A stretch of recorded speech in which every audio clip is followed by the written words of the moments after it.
Celebox. Si Nicole Angeles ay 26 years old, mahilig sumali sa mga pageant, maganda at may pangarap sa buhay. Sige na po, Nay. Payagan niyo na po akong sumali sa pageant. Wala naman po kayong dapat alalahanin pa sa akin eh. Promise, hindi po ako mamamatay tulad ng nanay ko. Sa kabilang banda, si Gerald Gonzalez ay 30 years old, may pinag-aralan, sweet kung umiti. Maraming nagkaka-crush sa kanya tuwing siya ay nakikita sa mga pageant kung saan laging judge ang mami niya at ang ninang Celestine niya. Sorry kung nagtataka ka kung bakit kilala agad kita. Ang maisasagot ko lang sa'yo ay syempre, ikaw si Nicole Angeles eh. Ano ang kanyang pipiliin? Relasyon sa kanyang ina o ang relasyon na kanyang hinihintay noon pa? Ating tunghayan ang isa na namang kwento ng pag-ibig na inihahandog ng Inday Siren. Ay nako, tigilan mo nga ako.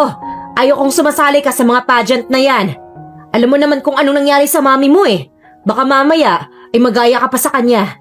Mahal na mahal kita, anak. Kaya ayokong mawala ka sa akin sa ganoong paraan, Nicole. Si Nicole Angeles ay isang beauty queen wannabe.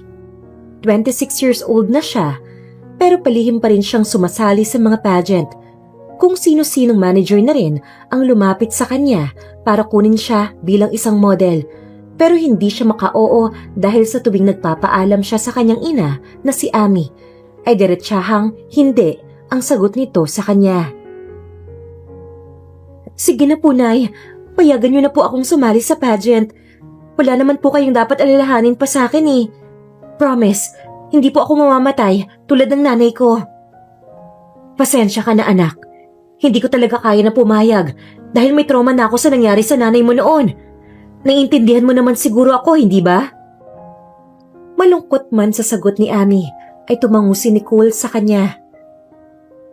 Oo naman po, Nay. Naiintindihan ko po kayo. Ako pa ba? Nagbabaka sakali lang po ako na iba na ang sagot niyo ngayon. Hindi pa rin pala. Hayaan na, okay lang po. Ang importante, mahal niyo po ako, di ba po? Oo naman, anak. Mahal na mahal kita, kaya ayaw kong may mangyari sa'yo. Kahit nga dapuan ka ng lamok eh, halos magwala na ako, hindi ba? Ngumiti si Ami pagkasabi nun at niyakap ang dalaga. Sa hindi malamang dahilan ni Nicole, nakita niyang bigla na lang lumuha si Ami. Hindi tuloy niya maiwasan na hindi magtanong dito. Nay, pwede ko bang matanong kung bakit po kayo umiiyak? Alam niyo, lagi po kayong ganyan kapag nagpapaalam ako sa inyo tungkol sa pagpapageant ko. Ganoon po ba kalaki ang kasalanan ko na umabot na po kayo sa pag-iyak? Kung ganoon po, sorry po talaga ha. Umikbi pa si Ami nang sumagot siya kay Nicole. Agad siyang umiling sa dalaga. Anak, hindi naman ako umiiyak dahil sa nagpapaalam ka sa akin sa pagpapageant. Hindi dahil doon kaya ako umiiyak. Nalulungkot lang kasi ako sa tuwing tinitignan kita. Nare-realize ko na hindi ka na talaga baby katulad ng dati. Natawa naman saglit si Nicole dahil doon. Hala, si nanay naman oh, tumangkad lang ako pero baby mo pa rin ako. Alam niyo naman po na hindi ko kayo iiwan eh, kahit na anong mangyari, di ba? Sana nga anak. Huwag mo nga sana akong iwan pagdating ng panahon. Gusto pa sanang magtanong ni Nicole tungkol doon pero hindi niya na ginawa. Alam niya kasing may posibilidad na hindi na sumagot si Ami tungkol dito. Nakalipas na ang araw at gusto talagang sumali ni Nicole sa pageant na pinagpaalam niya sa kanyang ina. No choice tuloy siya kung hindi tawagin ang kaibigang si Grace para tulungan siya sa pagtatago. Diyos ko, hanggang ngayon ba hindi ka pa rin pinapayagan ni Tita Ami na mag-pageant? Aba, sabihin mo sa kanya na sayang ang ganda mo at ang datong na makukuha mo roon. Pandagdag din yun sa mga pang-araw-araw niyo, no? Mapait na ngumiti si Nicole sa kanyang kaibigan. Ayaw nga niya, di ba? Umiiyak pa nga siya kapag nagpapaalam ako eh, kaya natatakot na akong gawin yon sa susunod. Siguro nga, kailangan ko nang itago sa kanya ang lahat ng tungkol sa pagsali ko sa pageant. Bakit ka rin kasi nasali, girl? Hindi ba pwedeng tumigil ka na rito para hindi ka na mag-guilty sa pagtatago sa nanay mo? Napati ako, sinasali mo na. Minsan kaya hindi ko na matignan sa mata si Tita Ami sa sobrang hiya ko sa kanya. Hindi rin ako pwedeng tumigil dito. Tulad nga ng sabi mo sa akin, malaki rin ang may tutulong noon sa amin ni nanay. Kaya kahit mahirap, magtatago na lang ako sa kanya para wala kaming maging aberya. Naguguluhan na noon si Grace sa kanyang kaibigan, kaya parang may question mark sa kanyang muka. Hala, bahala nga kayo dyan. Ang gulo niyo mag-ina. Oo, tama. Mag-ina nga kayo dahil parehas kayo ng ugali. Naku, malalagasan ako ng buhok dahil sa ginagawa niyo sa akin eh. Hindi alam ni Grace na iba ang nanay ni Nicole. Hindi na yun sinabi ng dalaga dahil alam niyang magiging malaking issue pa yun sa bayan kung saan sila nakatira. Marami pa namang tsismosang kapitbahay doon. Minsan nga ay buntis siya, minsan naman ay nanganak na. Pati nga si Nicole nahihilo na rin sa totoong kwento ng buhay niya. Alam mo, kung ako sa'yo, ay tulungan mo na lang ako sa pagbibihis. Anong oras na? Feeling ko nga late na ako sa pageant na sasalihan ko eh. Hindi pa ba kita tinutulungan sa lagay na to ha? Isa pa, feeling ko naman ay hindi ka malilate sa pageant. Kilala mo na kaya ang lahat ng tao roon. Kapag wala ka, hindi sila magsisimula dahil hahanapin ka nila. Ganun ka ka-importante, okay?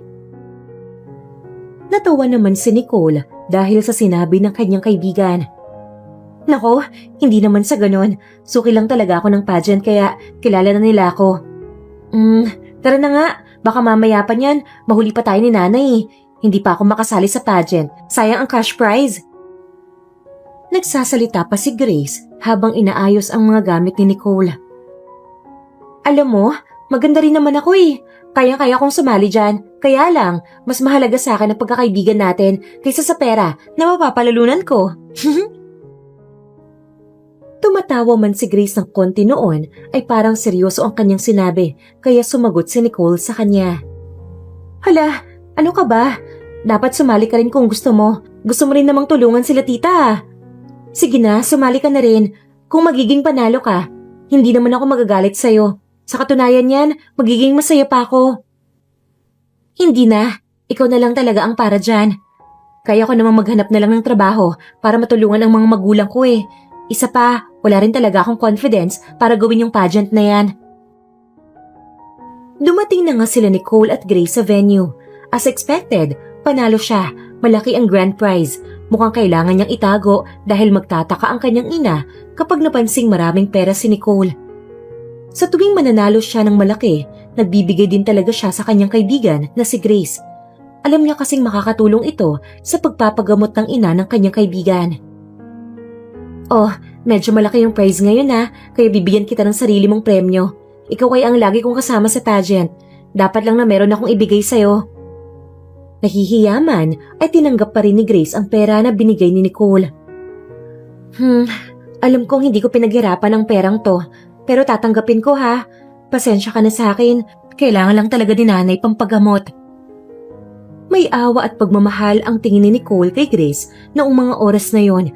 Agad niyang niyakap ang kaibigan bago tuluyang magsalita. Ano ka ba naman? Siyempre alam ko ang sitwasyon mo. At saka, sino pa ba ang magtutulungan? Hindi ba tayo rin? Kaya, tanggapin mo yung binigay ko. Sa totoo niyan, pinaghirapan mo din yan eh. Kasi, sinamahan mo ko sa pageant na to. Ngumiti na lang si Grace noon. Hiyang-hiya pa rin siya kay Nicole. After nun, ay nagbihis na ang dalaga. Ayaw naman kasi niyang mahalata ni Ami na nag-makeup at gown siya. Ano, okay na ba ang mukha ko? Nabura na ba ang makeup na suot ko kanina? Oo, wala na. Okay na ang itsura mo. Pwede ka nang umuwi sa inyo. At ako, uuwi na rin dahil nawalan ako ng boses kanina kakasigaw para sa'yo. Maraming salamat talaga ha. Kahit alam mong nagtatago tayo sa nanay ko, sinasamahan mo pa rin ako. Ikaw lang talaga ang tunay na kaibigan ko. Hala, papaiyakin mo pa talaga ako ha? Uuwi na lang tayo eh. Pero basta, kapag kailangan mo ng tulong ay nandito lang ako. May bayad man o wala, kikilos ako para sa'yo. Nakauwi na nga noon si Nicole. Dahan-dahan pa siyang naglakad papunta sa kwarto niya dahil alam ni Nicole na magigising ang kanyang ina. Ang hindi niya alam, gising pala talaga ito at hinihintay siyang umuwi. Nagkagulatan na lang sila nung buksan ni Nicole ang ilaw ng kanyang kwarto. Hala, Diyos ko po, si nanay talaga? Bakit naman gising pa kayo? Anong oras na? Seryoso ang mukha ni Ami habang nakatingin kay Nicole. Sa'yo ko tatanungin yan, anak. Saan ka galing at ngayon ka lang umuwi? Huwag mong sabihin na tumuloy ka roon sa pageant na pinagpaalam mo nung isang araw. Hindi ba't sinabi ko sa'yo na ayaw kong sumali ka roon? Hindi makatingin ng diretso si Nicole noong una. Pero nang kumalma na ang kanyang sarili, ay sinagot niya na ang tanong ng kanyang ina. Ginabi lang po ako ng uwi dahil napasarap ang kwentuhan namin ni Grace sa bahay po nila. Sige na po, Nay. Matutulog na po ako kasi inaantok na ako eh. Ramdam na ramdam ni Ami ang pag-iwas ng kanyang anak, kaya minabuti niyang kausapin to. Anak, kung magsisinungaling ka lang sa akin, galingan mo naman sana. Kilala kita. Hindi ka makatingin sa mata ko kapag may hindi ka sinasabi sa akin o may ginawa kang mali. Basta Nay, matutulog na po ako. Pumasok na kayo sa kwarto niyo dahil maaga pa po kayong gigising bukas para mamalengke, di ba po? Pilit pang binabago ni Nicole ang kanilang usapan. Mas lalo lang tuloy siyang napapansin ni Ami. Sige, palitan mo pa ang topic para mas mahuli kita. Hay naku anak, hindi ka naman nakikinig sa akin? Bahala ka lang sa buhay mo. Malaki ka na. Alam mo na ang tama at mali. Dahil sa sinabi ni Ami, ay lalong nag-guilty si Nicole. Gusto man niyang matulog ay hindi niya magawa. Hanggang umaga tuloy ay gising siya. Mugto pa ang kanyang mga mata. Habang kumakain ay tahimik ang mag-ina. Tumayo si Nicole at may kinuha sa bag. Yun ang pera na napanalunan niya sa pageant. Kumuha siya ng konti mula roon para ibigay sa kanyang ina. Nay, ito po oh. Itabi niyo para may panggastos tayo sa bahay. Meron pa naman po akong naitatabi para sa akin. Okay na po ako roon. Seryosong tinignan ni Ami ang kanyang anak. Halata mong may tampo ito kay Nicole. Alam mo, kung galing lang naman yan sa pagpapageant mo, sa'yo na lang yan. Hindi ko kailangan yan. Pero Nay, sayang naman po to. Alam kong sobra po natin tong kailangan. Kaya nga po ako sumali sa pageant dahil sa alam kong marami tayong kailangang bayaran. Huwag mo nang ipilit kung ano man ang gusto mo. Itabi mo na yan. Saka, kumain ka rito mag-isa. Busog na ako. Tumayo si Ami pagkatapos ay pumunta sa kanyang kwarto. Naiwan mag-isa roon si Nicole. Hindi niya tuloy maiwasan na hindi umiyak. Lumipas ang ilang araw. Usap-usapan na naman sa kanilang bayan ang isang pageant na pinagkakaguluhan nila taon-taon. Uy, malapit na yung pageant na yearly mong sinasalihan. Kailangan mo na mag-practice dahil ilang linggo na lang yon. Tahimik lang si Nicole na umiinom ng soft drinks habang sila ay naglalakad. Tila hindi niya narinig kung ano ang sinabi ni Grace sa kanya. Ilang segundo pa ay nagsalita na si Nicole. Mukhang hindi na ako sasali dyan. Ayoko nang lokohin si nanay eh. Feeling ko talaga nasasaktan ko na siya eh. Gulat na gulat si Grace sa sinabi ni Nicole. Ano? Teka nga, umupo tayo at pag-usapan natin yan. Anong hindi ka nasasali? Ikaw ang hinihintay ng mga tao sa pageant na yun eh. Saka, paano na lang ang premyo? 20,000 din yun ah. Ilang minuto pa ay sumagot na si Nicole kay Grace. Hindi niya alam kung paano ipapaliwanag sa kanyang kaibigan ang desisyon niyang yon. Basta, ayoko nang sumali sa kahit anong pageant. Nag-aaway lang kami ni nanay eh. Pagod na ako magtago sa kanya. Nalungkot naman si Grace dahil sa kanyang narinig. Sayang naman. Ikaw pa naman ang hinihintay ng lahat dito sa atin. Hindi ba pwedeng ito na ang last na salihan mong pageant? Kahit na ito na lang. Hindi ko alam eh. Pag-iisipan ko pa. Basta ayaw ko lang na masaktan ko pa si nanay ulit. Makaraan ng ilang araw, naisipan pa rin sumali ni Nicole sa pageant dahil gusto niya talagang sumali. Pero pinangako niya rin sa kanyang sarili na last pageant niya na yon na sasalihan. Akala ko talaga hindi ka nasasali sa pageant eh. Naku, maninibago talaga ako kapag wala ka rito. Ano pala ang nagbabago sa isip mo? Ngumiti si Nicole ng mapait pagkatapos ay nagsalita. Si nanay din, wala eh. Kailangan namin ng pera. Kaya kahit ayaw niya ay gagawin ko to. Pero sa tingin ko, last ko muna na pageant to. Ayoko na mapagalitan pa niya ako eh. Dahil sa mga pagsisinungaling ko sa kanya. Naiintindihan naman kita eh. Siguro nga, mas maganda kung ito muna ang last na pageant mo. Kung ako sa'yo, galingan mo ang pagsagot para manalo ka ha. Ang sabi ng mga chismosa, mga retired daw na beauty queen ang judges, kaya sure ako na grabe ang mga tanong nila. Kinabahan naman bigla si Nicole, pero hindi niya yun pinahalata kay Grace. Talaga? Sige, gagawin ko talaga ang best ko para makasagot sa judges. Hindi pwedeng beauty lang ang meron ako, hindi ba? Dapat may brains din. Yan ang fighting spirit. Tama yan, laban lang. Kaya mo pating talunin ang mga iba mong kalaban eh. Ikaw pa ba? Kahit papano, ay nakapagbigay yun ng confidence kay Nicole.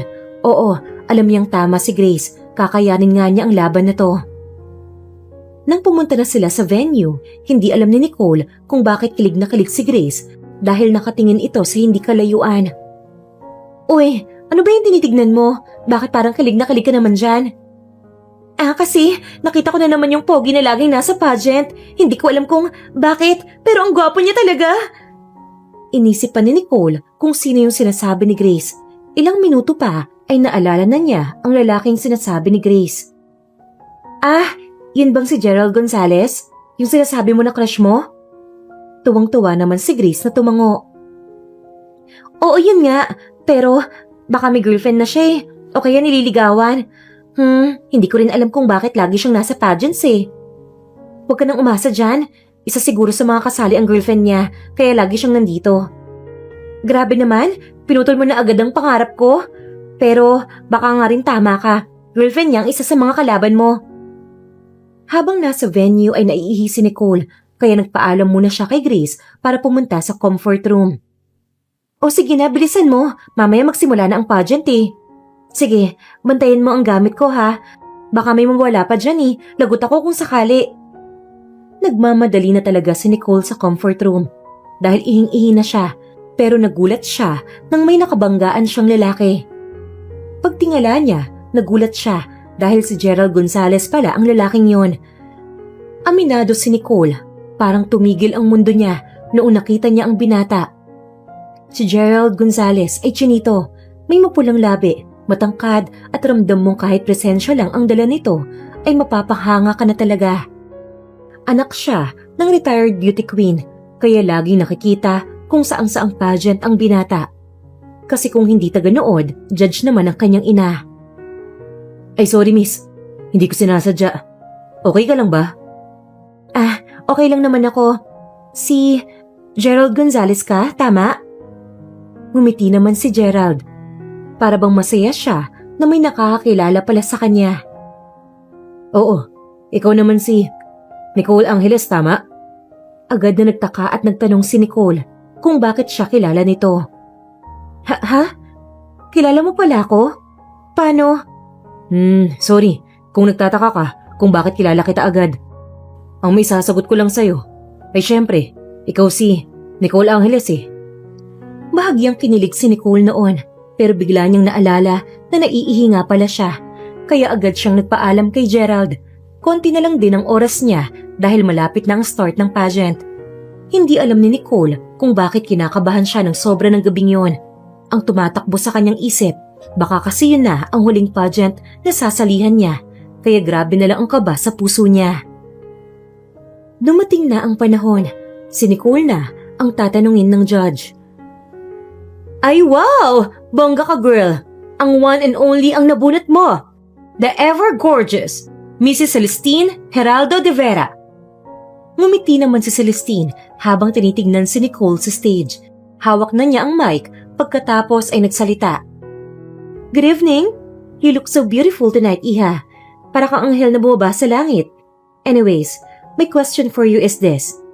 Paano mo maipapakita ang iyong pagpapahalaga sa kultura ng iyong bansa bilang isang beauty queen? Ilang segundo munang nag-isip si Nicole bago tuluyang sumagot. Thank you po for the compliment. Also, thank you rin po for that wonderful question. Bilang isang beauty queen, magagawa kong magbigay ng oras at pagkakataon upang maunawaan at maipakita ang pagpapahalaga sa kultura ng ating bansa. Magbibigay ako ng mga programa at ilang activities upang mapalawak at mapalalim ang pag-unawa ng ibang kultura sa ating bansa. Pagkatapos noon ay ngumiti si Nicole sa lahat ng taong nakatingin sa kanya. at binigay na ang mic sa MC.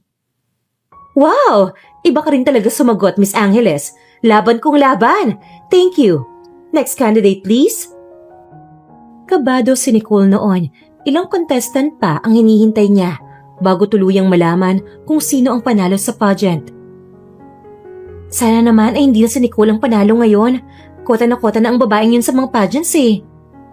Ano naman kung si Nicole ang laging panalo? Kasalanan ba niya na beauty and brain siya? Naririnig yun lahat ni Nicole. Pero wala na siyang reaksyon. Sanay na kasi siya sa mga side comment na ganon. Pagkatapos ng question and answer portion, sinabi na ng MC kung sino ang panalo. Walang iba, kundi si Nicole. Napailing na lang ibang contestant. Ang iba naman ay masaya para sa dalaga. Sabi ko naman sa'yo ikaw pa rin ang panalo ngayon kapag kaya ang sagot mo sa question and answer portion kanina. Ang galing mo talaga! Nahihiya namang sumagot si Nicole. Tsamba lang siguro, saka last pageant ko naman na to Okay na rin siguro yon na nanalo ako. Ay nako, para sa akin, hindi pa ito ang last pageant mo. Sumali ka pa sa iba. Malay mo 'di ba? Sa susunod, International Beauty Queen ka na. Ngumiti na lang si Nicole at hindi na nagsalita pa. Naglakad siya para kamustahin ang ibang contestant pero bigla na lang niyang nakita si Celestine de Vera sa harapan niya. Nakangiti ito sa kanya. Hindi makapaniwala si Nicole na mas maganda pala ito sa malapitan. Ngumiti siya rito pabalik. Oh my gosh, totoo nga ang sinabi nila sa akin. Sobrang ganda mo nga talaga. Kaya pala sobrang ingay ng pangalan mo sa pageant industry. By the way, ang galing din talaga ng sagot mo kanina. Congratulations. Natahimik si Nicole sa kanyang narinig. Hindi siya makapaniwala. Totoo po ba to? Kinakausap niyo talaga ako? Natuwa saglit si Celestine bago tuluyang sumagot. Oo naman, mukha bang panaginip ito, Iha? Basta, congratulations ha. Sana makita pa kita sa iba pang mga pageants. Baka maging Miss Universe ka pa niyan. Lalo tuloy nahiya si Nicole kay Celestine noon. Ayaw niya kasi yung masyado siyang tinataas ng iba. Feeling kasi niya, hindi naman siya ganoon kagaling. Maganda lang siya. Naku, maganda lang po siguro ako. Pero salamat po. Masaya rin po ako na kayo ang nagtanong sa akin. Sobrang ganda niyo po talaga. Para kayong artista dahil sa kutis niyo. Naku, syempre, retired beauty queen ako. Kaya kailangan ko pa rin maging maganda. Lalo na at nagiging judge ako sa mga pageants. Kailangan ko maging presentable kahit anong mangyari. Habang nag-uusap, hindi nila alam na nasa paligid na pala si Ami. Hinahanap si Nicole. Nang mahanap niya na ang dalaga, ay nagmaktol na ito. Ikaw talagang bata ka! Hindi ba't sinabi ko na sa'yo na hindi ka pwedeng mag-pageant? Bakit ba ang... Naputol ang pagsasalita ni Ami dahil nagulat siya sa taong kausap ni Nicole. Hindi niya lubos akalain na magkikita pa sila ni Celestine. Ito na ang araw na kinatatakutan niya. Ang magkita, ang totoong mag-ina. Akala niya noong una ay matatakasan niya ito, pero hindi pa rin pala. Nalaki ang mga mata ni Celestine nang makita ang presensya ni Ami. Kahit na tumanda na sila, hindi niya pa rin nakakalimutan ang mukhang yun. Ate Ami, ikaw ba yan? Hala, ang tagal na nating hindi nagkita. Gulat na gulat si Nicole nang marinig yun. Magkakilala po kayo ng nanay ko? Wow, small world naman po pala kung ganon. Magkaibigan po ba kayo? Hindi makasagot si Celestine noon. Pati si Ami ay hindi rin makapagsalita. Lalo tuloy naguguluhan si Nicole. Nay, bakit hindi po kayo nagsasalita? May problema po ba kayo ni Ma'am Celestine? Sa sobrang saya ni Celestine ay siya na mismo ang lumapit kay Ami. Nako, sobrang liit talaga ng mundo. Isipin mo, dito pa talaga tayo magkikita. Kamusta ka na, Ate Ami? Ang ganda mo pa rin ah. Kahit na nag-joke pa rin si Celestine kay Ami, ay seryoso pa rin ang tingin niya rito. Pwede ba, Celestine? Huwag na tayo magkunwari pa na parang okay tayo. Dahil alam mo sa sarili mo na hindi. Lalong nanlaki ang mga mata ni Nicole dahil sa kanyang narinig. Ang buong akala niya ay magkaibigan ng dalawa pero hindi pala. Ano bang sinasabi mo? Tungkol ba yun sa anak kong matagal ko nang hindi nakikita? Nasaan na siya, ate? Dahil ayaw niyang mabukos siya ni Nicole, pinatigil niya si Celestine sa kung ano man ang sinasabi nito. Pwede ba? Tigilan mo na ang pagsasalita. Matagal ng panahon yun at wala na akong pakialam sa anak mo. Lumapit na si Nicole sa kanyang ina dahil hindi niya na naiintindihan kung ano ang nangyayari. Kita niyang pinagtitinginan na rin siya ng mga tao sa paligid niya. Nay, tigilan niyo na po yan. Kung ano-ano na po ang sinasabi niyo kay Ma'am Celestine eh.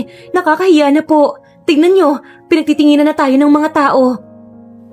Galit na sumagot si Ami kay Nicole. Anong nakakahiya sa ginawa ko? Sa totoo lang, ikaw ang dapat mahiya eh.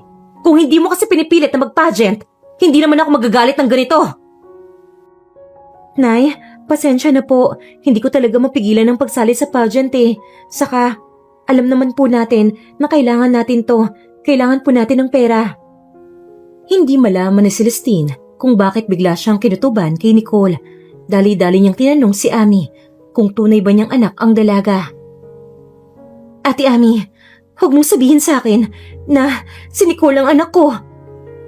Nalaki ang mga mata ni Ami dahil sa tanong na yon. Pagkatapos ay mahigpit niyang hinawakan ang kamay ni Nicole. Halika na anak, wala na tayong dapat pang gawin dito. Sa susunod, hindi ka na talaga magpa-pageant. Naiintindihan mo ba yon?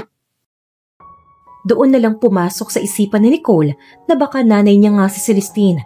Ang tanging niya lang kasing alam ay dati itong beauty queen, pero ang sinasabi lagi ni Ami sa kanya ay patay na ito. Nay, sabihin mo nga sa akin ang totoo. Siya ba ang tunay kong ina?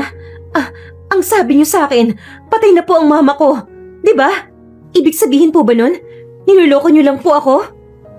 Anak, hindi kita niloloko. Patay na talaga ang mama mo at iniwan ka niya sa akin. Maniwala ka sa akin, anak. Please. Muling tumingin si Nicole kay Celestine. Hindi niya alam, pero para bang nakikita niya ang sarili sa babaeng nasa harapan niya. Kung hindi ko siya anak, bakit ganyan ang reaksyon mo sa akin? Wala naman tayong pinag-awayan noon ah. Binigay ko lang sa'yo ang anak ko dahil gusto ko mag-focus sa pagsali ko sa mga pageants. Dahil sa sinabi ni Celestine, ay lalong nabuo ang kwento sa isip ni Nicole. Kung totoo nga siyang anak nito, ay lumalabas na pinabayaan siya ng kanyang ina. So, wala po talaga kayong balak na mahalin ako? Inuna niyo po ang career niyo, kaya binigay niyo na lang po ako kay Nanay Ami, nang gano'n na lang? Ikaw naman, Nay. Hinayaan mo kong maniwala na patay na ang totoo kong ina. Ang sasama niyo. Sobrang sama niyong mag-ina. Anak, hindi naman sa ganun yun. Natakot lang talaga ako dahil 20 anyos pa lang ako noon. Alam mo bang, pinangako ko sa aking sarili na kapag successful na ako, ay babalikan kita. Gagawin ko naman talaga yun eh. Kaya lang, galit na sumagot si Ami. Kaya lang ano? Naging masarap na ang pamumuhay mo, kaya hindi mo na siya hinanap. Pero, huwag kang mag-alala, kasi okay lang naman eh. Namuhay naman siya ng mapayapa sa piling ko. Dahil hindi na maintindihan ni Nicole ang sitwasyon, kaya naisipan niyang tumakbo ng tumakbo. Yung parang wala siyang destinasyon. Hanggang sa nakita niya ang isang lalaki. May binaba itong matandang babae sa venue. Hindi malinaw ang mukha nito kay Nicole dahil puro luha na ang kanyang mga mata. Pagkababa ng matandang babae, ay pumasok naman si Nicole sa kotse. Nasa driver's seat na noon ng lalaki, kaya hindi nito napansin ang pagpasok ng dalaga sa loob. Kuya, ito ang 1,000 piso. Dalhin mo ko sa isang lugar, kahit saan. Huwag lang sa motel. Gusto kong lumayo sa magulong mundo na to. Nang ibibigay na ni Nicole ng tuluyan ng bayad, ay nalaki ang mga mata niya. Dahil ang sinakyan pala niyang kotse ay kotse ni Gerald Gonzalez. Ha? Ikaw yung may-ari ng kotse nito? Paano? Akala ko, driver ka lang ng transportation app. I'm sorry. Kahit ako rin naman eh. Nagulat sa ginawa mo. Buti na nga lang din at nagsalita ka. Kung hindi ay hindi ko pa malalaman na may tao pala sa likod ko. Teka, bakit nga ba bigla ka nalang sumakay dito sa kotse ko? 'Di ba? May kasama ka naman sa pageant kanina. Nasaan na yun? Doon lang naalala ni Nicole ang kaibigan na si Grace. Napailing na lang siya dahil sa taas ng emosyon niya. Nagawa tuloy niyang iwan ang kaibigan niya. Ay nako, hiyari na naman ako kay Grace nito. Ano kasi, may problema lang kaya tumakbo ako ng tumakbo. Yun tuloy, hindi ko namalayan na hindi ka pala driver. Naawa naman bigla si Gerald kay Nicole dahil malakas ang kutob niya na may malaking problema ito na kinakaharap. Kung ganun, gusto mo bang pag-usapan? para naman gumaan ang loob mo kahit saglit lang. Umiling si Nicole. Nako, wag na lang. Kaya ko namang i-handle to ng mag-isa. Huwag kang mag-alala sa akin. Nicole, alam mo ba, ang sabi nila, mas okay daw na magsabi ng mga problema sa mga taong hindi mo gaanong kilala. Kaya kung ako sa'yo, gawin mo na yun. Promise, gagaan ang pakiramdam mo. Tumahimik lang si Nicole noon. Wala siyang masabi kay Gerald hanggang sa nakita na lang niya ang sarili na nasa harapan ng park. Wala gaanong tao kaya medyo okay para sa kanya yon. Seryoso ka ba? Dito talaga tayo mag-uusap tungkol sa problema ko? Alam mo, mas mabuti pa kung wag na. Hindi natapos ni Nicole ang kanyang sasabihin dahil sumagot agad si Gerald sa kanya. Ano ba? Ikaw nga tong hindi okay. Hayaan mo na akong samahan ka ngayong gabi. Sabihan mo ako ng lahat ng problema mo. Wala nang nagawa si Nicole noon kung hindi bumaba ng kotse at maglakad papunta sa isa sa mga bench na naroon. Oh, dahil nakaupo na tayo rito, pwede mo nang sabihin sa akin kung ano talaga ang problema mo. Huwag kang mag-alala. Wala naman akong pagsasabihan ng iba tungkol sa sasabihin mo sa akin. Hindi naman kasi ako tsismoso Natawa saglit si Nicole dahil sa huling sinabi ni Gerald sa kanya. Mukhang tama ka naman. Siguro nga mas nakakagaan para sa akin na magsabi sa hindi ko ganoon kakilala. Kasi ganito ang nangyari. Alam ko naman na isa kong ampon, pero ang sabi sa akin ng tumayong nanay ko, patay na raw yung tunay kong nanay. It turns out na buhay pa rin pala siya. At alam mo ba, judge siya sa pageant na sinalihan ko kanina. Siya pa itong nagtanong sa akin ng winning question ko. Nanlaki ang mga mata ni Gerald nang marinig yon. Agad siyang nagtanong kay Nicole ng mga detalye pa. Iniisip niya kasi na baka makatulong siya sa problema ni Nicole. O talaga? Naku, baka kilala ko ang totoo mong nanay. May kilala kasi ako na retired beauty queen Matagal niya nang hinahanap ang anak niya. Isa rin siya sa mga judges kanina. Nanlaki ang mga mata ni Nicole nang marinig yon. Si Celestine de Vera ba ang tinutukoy mo? Siya raw kasi ang nanay ko Nanlaki ang mga mata ni Gerald sa narinig niyang pangalan. Siya nga. Alam mo ba na matagal kanya nang hinahanap? Kaibigan siya ng nanay ko. Bata pa lang ako, ay nakita ko na kung gaano kasakit para sa kanya na wala ka sa tabi niya. Napagod na lang siya dahil bukod sa hindi kanya nakikita, ang dami na rin nagsasabi na patay ka na at huwag ka nang hanapin pa. Dahil sa siniwalat ni Gerald, tumulo na lang ang luha ni Nicole. Hindi niya alam kung anong gagawin niya. Tumahimik siya saglit. Kung kaibigan siya ng nanay mo, baka maging bias ka na at hindi na makinig sa kwento ko. May pag-aalala sa boses ni Nicole noong mga oras na yon. Kaya naman, tumahimik na lang ng ilang minuto si Gerald bago tuluyang sumagot. Alright, I will try na hindi ako magiging bias. Huwag kang mag-alala. Pwede ka pa rin naman magkwento sa akin Kunwari na lang, hindi ko kilala ang totoong nanay mo. Napailing noon si Nicole pero wala na siyang magawa. Aminado rin kasi talaga siya na kailangan niya ng kausap ng mga oras na yon. Ano bang kailangan kong gawin?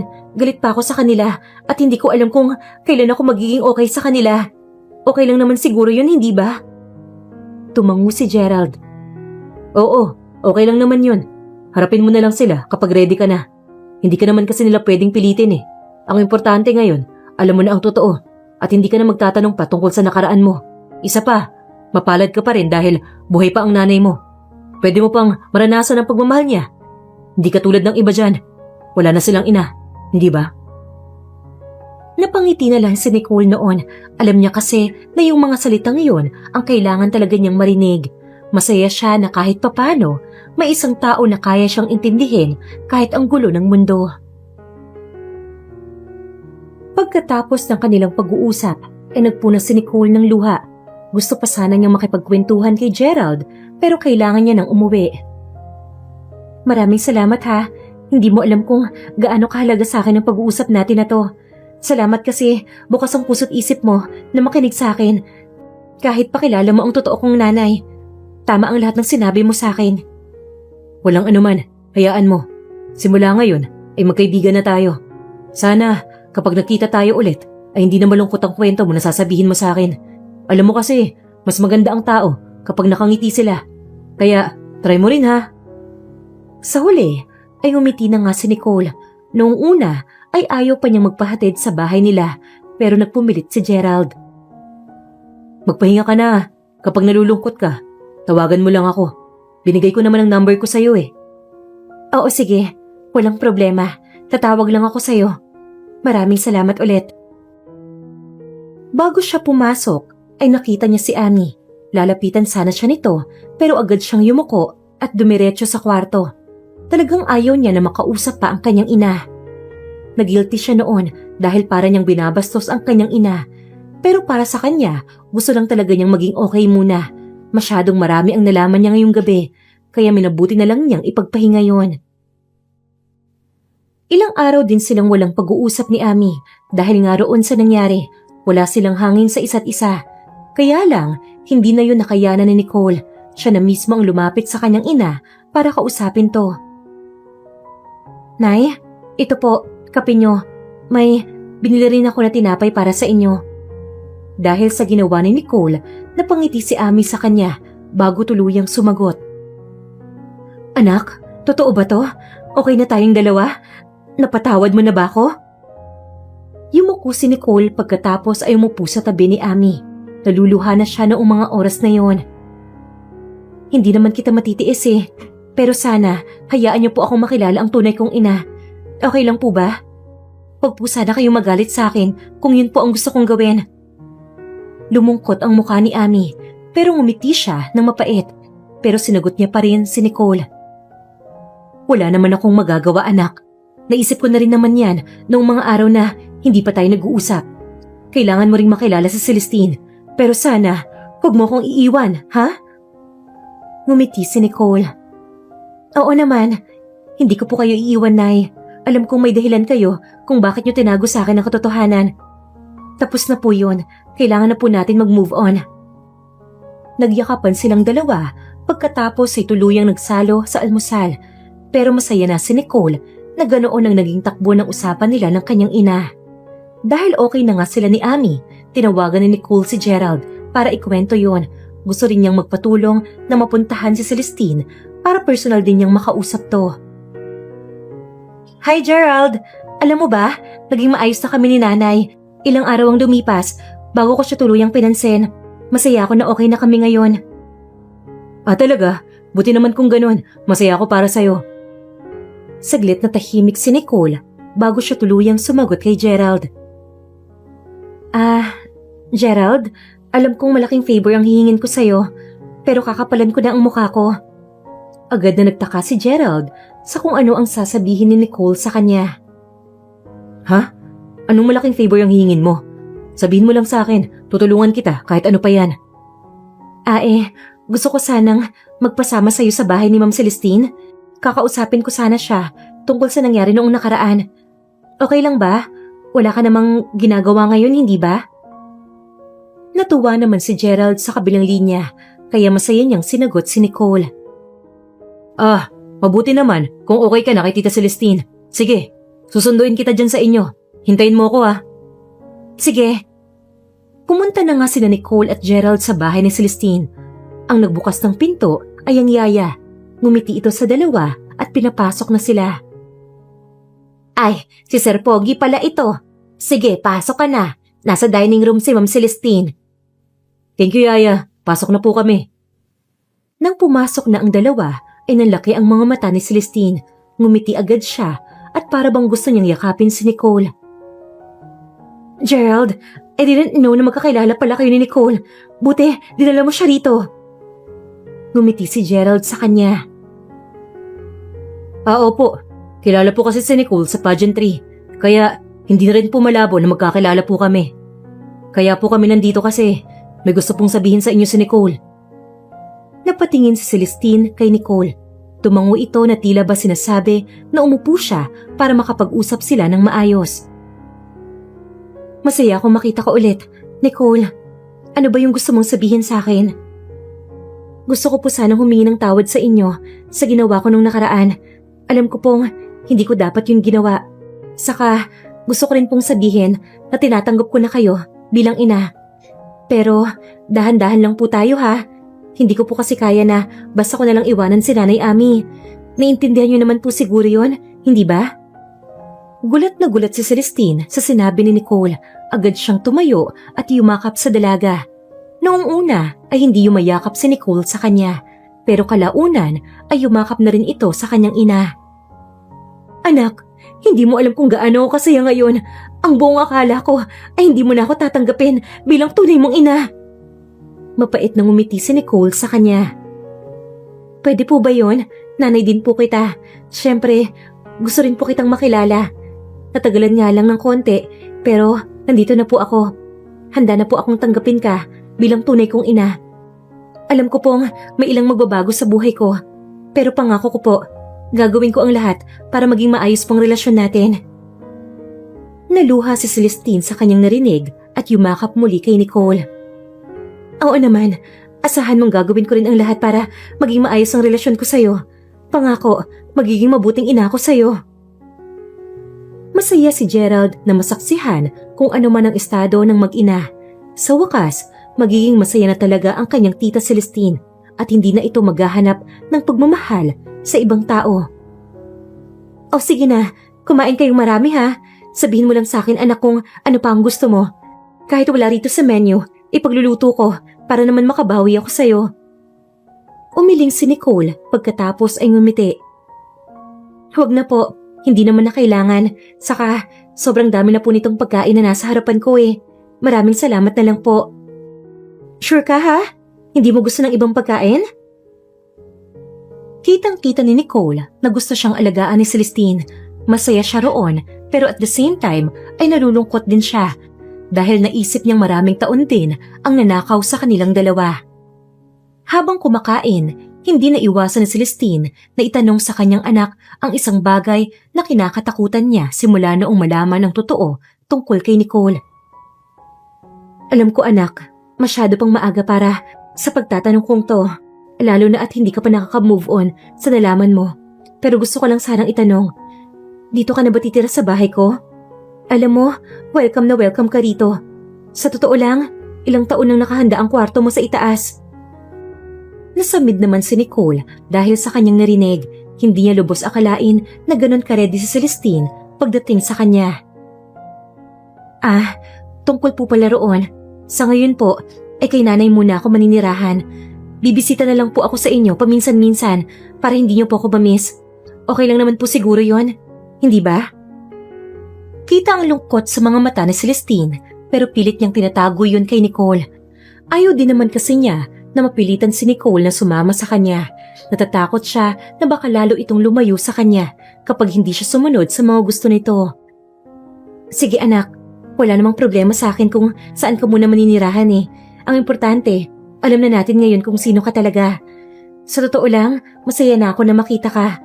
Sa tingin ko rin, napalaki ka naman ng maayos ng tama ni Ami. Napangiti si Nicole nang ikwento na niya ang naging buhay niya kasama si Ami. Ay oo naman po, tinuruan niya po ako kung paano maging manang. Ako lang po talaga tong maarte at puro pageant ang alam. Manang-mana po ako sa inyo eh. Oh well, hindi ko na yata kailangan pa ng DNA testing. Doon pa lang ay mapapatunayan ko na sa mundo na anak kita. Nagkwentuhan pa silang mag-ina ng ilang oras bago tuluyang nagpaalam sa isa't isa. O anak, mag-iingat ka ha. Akin na pala ang cellphone mo. Ilalagay ko ang number ko dyan para kahit wala ka rito, may communication pa rin tayong dalawa. Agad namang binigay ni Nicole ang cellphone niya para ilagay ni Celestine roon ang personal number niya. Huwag po kayong mag-alala, aayusin ko po ang schedule ko para na-divide ko ng maayos ang oras ko sa dalawa kong nanay. Sige na anak. O Gerald, take care of my daughter, okay? Kapag may nangyaring masama sa kanya, ay ikaw agad ang sisisihin ko. Naintindihan mo ba yon? Natawa naman si Gerald sa sinabi ni Celestine. Pagkatapos ay tinaas nito ang kanyang kamay para bang nanunumpa. Sure tita, ako na pong bahala kay Nicole. Kapag may nangyari pong masama sa kanya, ako pa mismo ang sasama sa inyo sa presinto para diretso kulong na ako. Naku, ikaw talagang bata ka. But really, thank you for bringing my daughter here. Pagkasabi noon ay tinignan ni Celestine si Nicole. Lumapit ito sa kanya pagkatapos ay niyakap siya ng mahigpit. I love you, anak. Salamat sa Diyos dahil binuo ka niya. I love you, anak. Salamat sa Diyos dahil binuo niya na ang pagkatao ko. I love you too. Maraming salamat po sa pagtanggap niyo sa akin bilang tunay na anak.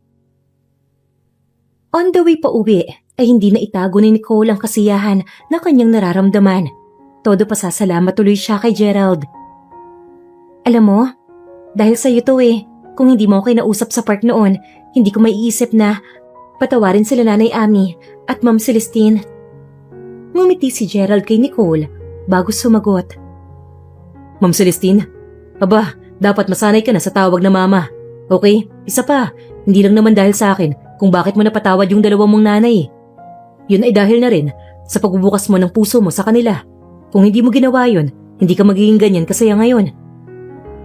Tama ka naman, basta salamat pa rin. Malaki ang ambag mo sa pagbubukas ng puso ko. Nalaki ang mata nila pareho at nagkatinginan nang sabihin yun ni Nicole.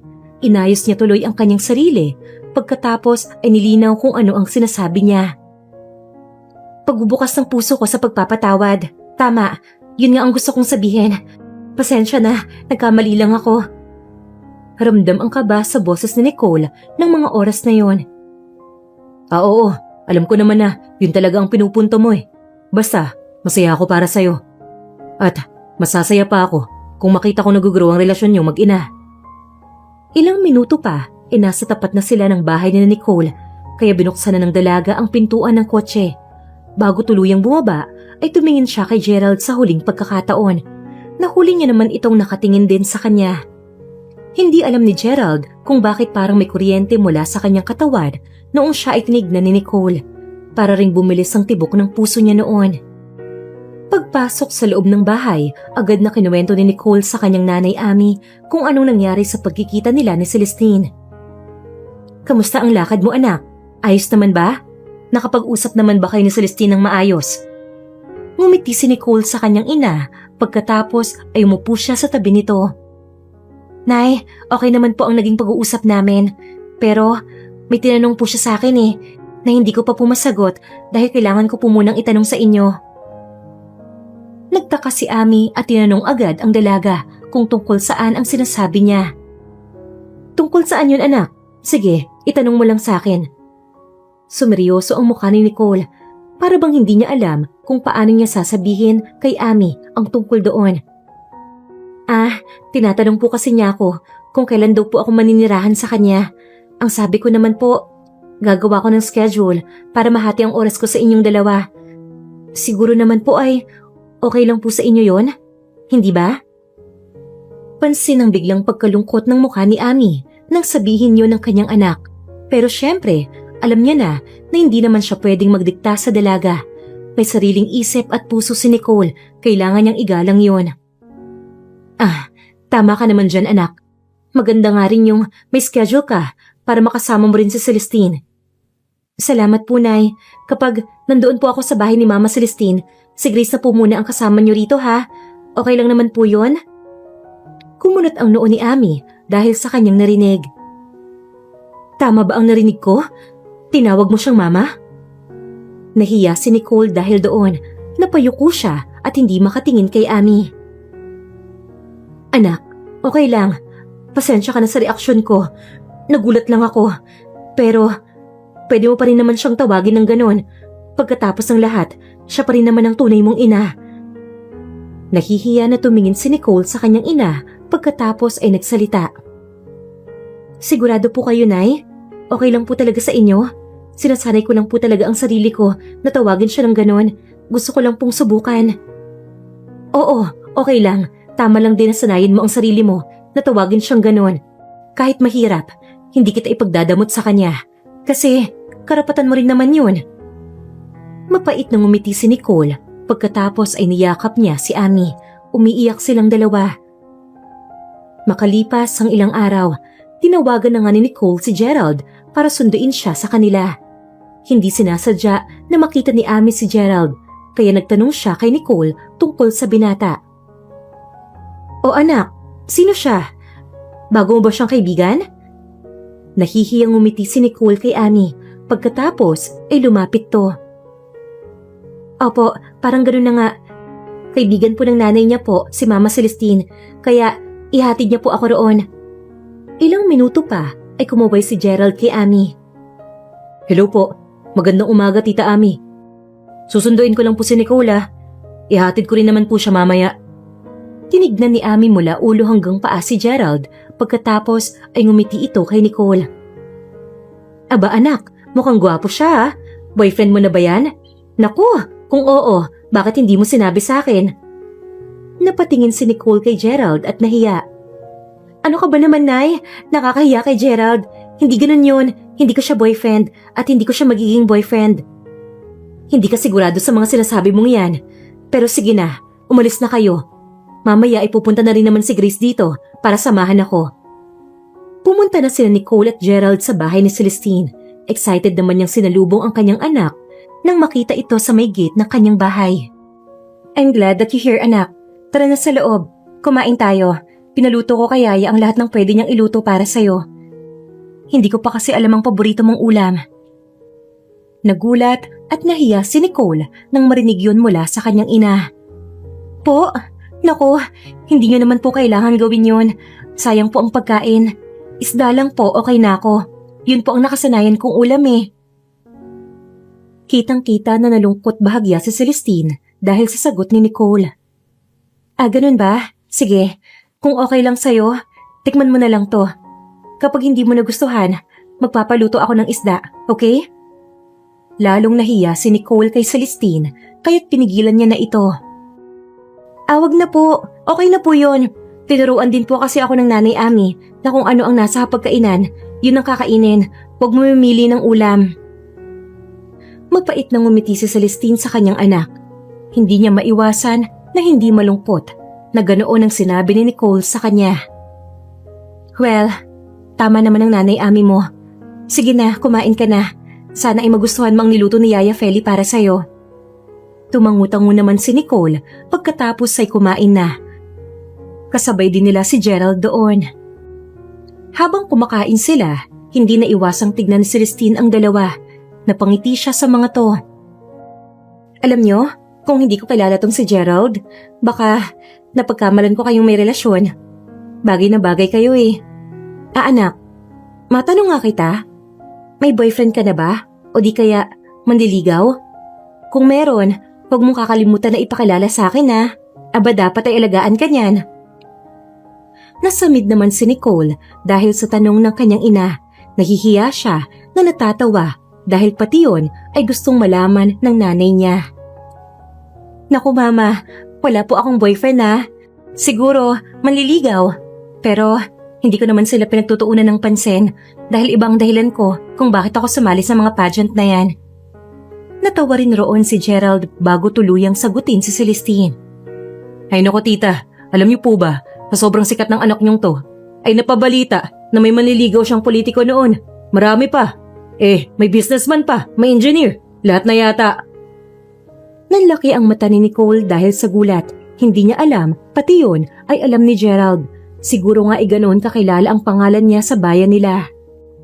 Uy, hindi Kung meron man, hindi naman natuloy ang mga yon dahil gusto ko talaga mag-focus sa pagpapageant ko.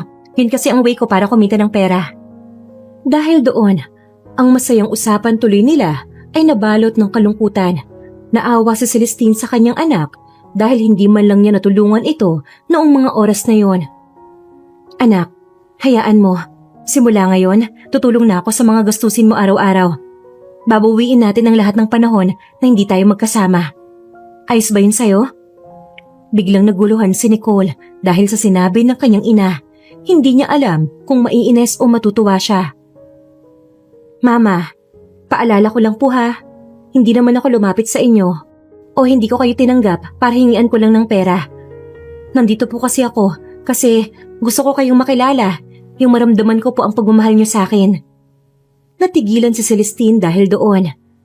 Oo naman, wala naman talaga akong ibig sabihin doon. Ang akin lang naman kapag kailangan mo lang, huwag kang matakot magsabi sa akin. Hindi na nagsalita pa si Nicole noon dahil natatakot siyang baka mag-away sila ng kanyang ina.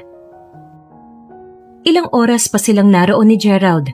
Natapos lang ang usapan nila nang makaramdam na ng antok si Celestine at siya na mismo ang nagpaalam kay Nicole. Anak, magpapahinga na ako ha. Siguro, next time na lang ulit tayo magkwentuhan. Saka, sana sa susunod ay may schedule ka na para sa amin ni Ami. Gusto ko kasi na minsan ay makita kitang natutulog sa kwarto mo. Siyempre, gusto ko rin naman ng more time with you. Ngumiti at yumakap si Nicole sa kanyang ina nang marinig niya yon. Opo. Gagawan ko po ng paraan kung paano po ang magiging schedule ko rito. Nasabi ko naman po kay Nanay Ami yun eh. Payag naman po siya. Todong ngiti tuloy si Celestine nang sabihin ni Nicole yun. Talaga? Buti naman at nasabi mo na.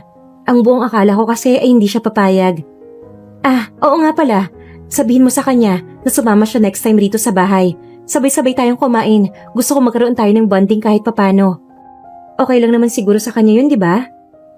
Sige po. Sasabihin ko po yun sa kanya. Sigurado po akong matutuwa siya kapag nalaman niya po yan. May mga bagay din daw po kasi na gusto siyang sabihin sa inyo. Tumingin si Celestine kay Gerald noon. Pati ang mommy Mindy mo, isama mo na rin. Gusto ko na siyang makita ulit. Sige po, sasabihin ko po agad para maayos niya ang schedule niya. Habang nagbiyahe sila pauwi, hindi alam ni Gerald kung bakit naisipan niyang asarin si Nicole. Sa tingin niya kasi, medyo close naman na sila. Paano ba yan? Ang sabi ng mama mo, bagay daw tayo. Ano sa tingin mo? Gwapo ba ako? Nanlaki ang mata ni Nicole pagkatapos ay natawa dahil sa narinig. Hindi niya ine-expect na magsasalita ng ganoon si Gerald dahil seryoso ang aura nito lagi. Seryoso ka ba? Yan talagang ihihirit mo sa akin? Alam kong gwapo ka, pero hindi nga ako naghahanap ng karelasyon, okay? Saka, kung iniisip mo ang sinabi ni mama na bagay tayo, hindi totoo yon, okay? Di ka sure. Baka kapag niligawan kita dyan, mangisay ka sa sobrang kilig. Makaraan ng ilang araw ay nagkaroon nga ng mini party sa bahay ni Celestine. May ilang kaibigan din siyang in-invite na hindi pa kilala ni Nicole. Naku, maraming salamat Celestine at inimbita mo ako dito. Gusto ko sanang humingi ng tawad sa inasal ko noon. Alam ko, matagal na yon, pero ngayon lang kasi tayo nagkaroon ng chance para masabi ito sa personal. Basta, maraming salamat sa pagtanggap mo kay Nicole. Pangako ko sa'yo na sabay natin siyang aalagaan, ha? Naku, ikaw naman Ate Ami, pinapaiyak mo na naman ako eh. Oo naman, sabay na nating papalakihin si Nicole. Pasensya ka na sa mga nagawa at nasabi ko noon ha. Hindi ko yun sinasadya. Nadala lang ako ng damdamin ko. Nakita ni Nicole na nag-uusap ang dalawa kaya agad niya itong nilapitan. Mama, Nanay, masaya po ako na makita kayong magkasama. Nagkakasundo para sa ikabubuti ng lahat. Sana po, alam niyo na mahal ko kayong dalawa at hindi ko po kayo iiwan. Pinagpatong ni Nicole ang kamay noong dalawa pagkatapos ay nagsalita sina Celestine at Ami. Mahal ka namin anak. Maraming salamat din talaga dahil binigyan mo ko ng pagkakataon na ipakita ang pagiging ina ko sa'yo. Oo nga anak, maraming salamat dahil hindi mo ko iniwan kahit na nalaman mo na ang totoo. Ilang minuto pagkatapos ang madamdamin nilang pag-uusap, ay biglang hinila ni Gerald si Nicole. May gusto raw itong sabihin sa dalaga. Ano ba yun? Magsusorry ka ba ha? Dahil bigla mo na lang akong pinakilala kay Tita Mindy? Naku, kung pwede lang kitang pagalitan kanina ginawa ko na. Hiyang-hiya kaya ako sa mami mo. Bakit ka naman mahihiya? Sa totoo lang, sobrang saya nga niya noong nakita ka niya kanina Ang sabi pa niya, pakasalan na raw kita. Ano ka mo? Kasal? Sabihin mo sa kanya, hindi mo pa nga ako nililigawan tapos kasal agad? Ano ka, sinuswerte? Nek-nek mo. Tawa naman tuloy ng tawa si Gerald noon dahil sa reaksyon ng dalaga. Alam naman niya na ganoon ang sasabihin ni Nicole. Gusto niya lang talagang inaasar to dahil kapag ginawa niya yon ay nakikita niyang cute si Nicole. O diba, naasar ka? Yun naman talaga ang purpose ko Kasi nakikita ko na sobrang cute mo kapag medyo mataray ka. Kumunot ang noo ni Nicole nang sabihin yun ni Gerald, pero hinayaan na lang niya. Ay nako, bahala ka na nga dyan, alis na. Hindi natapos ni Nicole ang kanyang sasabihin dahil hinawakan ni Gerald ang kanyang mga kamay. Nagulat siya dahil sobrang lamig ng mga to.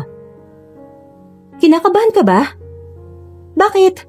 Anong meron? Ikaw ha? Baka kailangan mo nang pumunta ng doktor. Magsabi ka lang. Siguro nga, ay kailangan ko na magpunta sa doktor. Dahil sobra na ang kagustuhan kong mapasakin ka. Nicole Angeles, Oh, kahit ano pang pangalan mo. Gusto kong malaman mo na gusto kitang ligawan. Ang mga tao roon ay nagulat sa sinabi ni Gerald. Nahiya tuloy si Nicole sa kanila. Ha? Gerald naman, ano bang sinasabi mo? Ako? Bakit ako? Ang dami namang babae dyan ah. Nicole, hindi ko naman matuturuan ng puso ko na iba ang mahalin. Kundi, ikaw talaga ang nilalaman nito eh. Matagal-tagal na rin naman ang pinagsamahan natin. Kaya, okay lang ba na yun ang gawin ko? Tumingin si Nicole sa paligid. Nakita niya na sobrang saya ng dalawang nanay niya. Kaya tumangu-tangu siya kay Gerald. Yun! Nakita niyo ba yun? Pumayag na siya! Uy, ligaw lang naman ang pinayagan ko ha. Hindi pa kita sinasagot. May proseso pa ang lahat, okay? Maghintay ka. Oo naman. Promise ko sa'yo na maghihintay ako. Kahit gaano pa yan katagal. Sobrang saya ng mga tao sa paligid ng dalawa. Pati nga sina Ari at Donnie ay nakisaya rin sa kanila. Ang galing no?